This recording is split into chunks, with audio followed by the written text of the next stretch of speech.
يا نهار ابيض على الجمدان والعظمه، ابو العيال فعلا بيعمل عظمه. شفته لما دخل المطبخ عمل ايه؟ انا دبسته، كان يوم اجازه ودبسته. انا عارفه ان هو شيف قد الدنيا، بس بيحبش ايه يظهر المواهب بتاعته عشان ما نستغلوش. بس انا استغليته اسوأ استغلال في اليوم ده، وما صدقت انه قعد يوم اجازه. فقررت ان انا ادبسه إنه يعمل لنا حاجه حلوه. وهنا بقى جهزنا المكونات، ويلا نبدأ نشوف هنعمل ايه.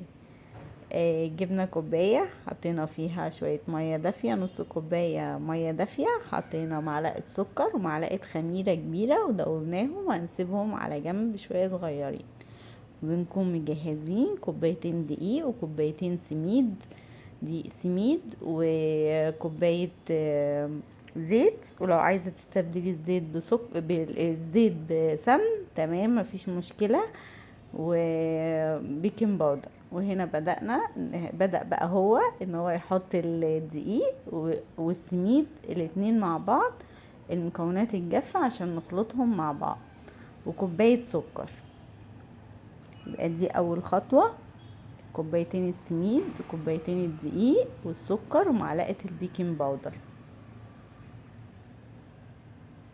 حطيناهم حطهم وبدأ ان هو ايه يخلطهم كده مع بعض.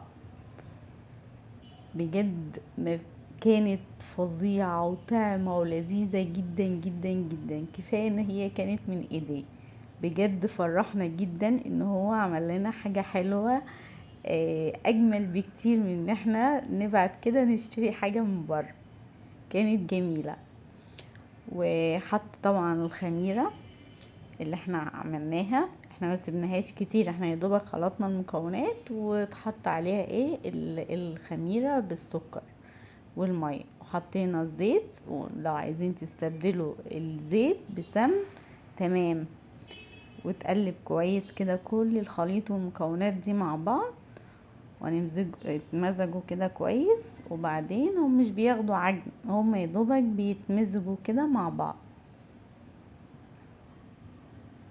بجد يا بنات الوصفة دي خطيرة، هتدمنوها، حلوة جدا لو جايلك ضيوف. لو عندك عزومة عايزة تعمليها لولادك كده، مش هيصدقوا اصلا ان انتي عاملاها في البيت، هم هيقولوا دي جاية جاهزة. فظيعة، حلوة جدا، طعمة وشيك، فظيعة. وهنا ده الخليط بعد ما اتعجن، احنا ما عجناش، احنا يا دوبك مزجناه، قسمناه لاتنين. دي بقى الحشوة، سيبناها ترتاح كده شوية على ما نجهز الحشوة. كوباية سميد، كوباية سكر، معلقة قرفة، وكاكاو. عايزة تحطي انا يعني اتحط كاكاو وتحط قرفة مع بعض. عايزين تغيروا قرفة بس تمام، كاكاو بس تمام، بس هي اساسها القرفة. وشوية مية صغيرين علشان يتمزج كله مع بعض. عايزين نستبدل المية بعسل اسود تمام، مفيش مشكلة برضه. ده شكلها لما اتمزج، احنا مش حاطين مية كتير، حاجة بسيطة خالص. وهنا نشتغل على طول في العجينة بتاعتنا، نبدأ نفردها في الصينية. هي بتبقى تقيلة شوية، فاحنا نمزجها كده، نفردها قصدي بشويش كده لحد ما تتفرد معانا. وبنجيب الخليط اللي احنا كنا مجهزينه، الحشوة بتاعتنا، تحطها في النص، ونبدأ ان احنا نفرد النص التاني على الصينية من فوق. طبعا هي اتحطت كده، لا احنا ممكن نفردها على ايدينا ونحطها نبططها عشان هي تقيلة. فتتحط يعني مش بتتفرد بسهولة، فان احنا نحطها ونسويها ونبدأ نقطعها كده زي ما انتوا شايفين.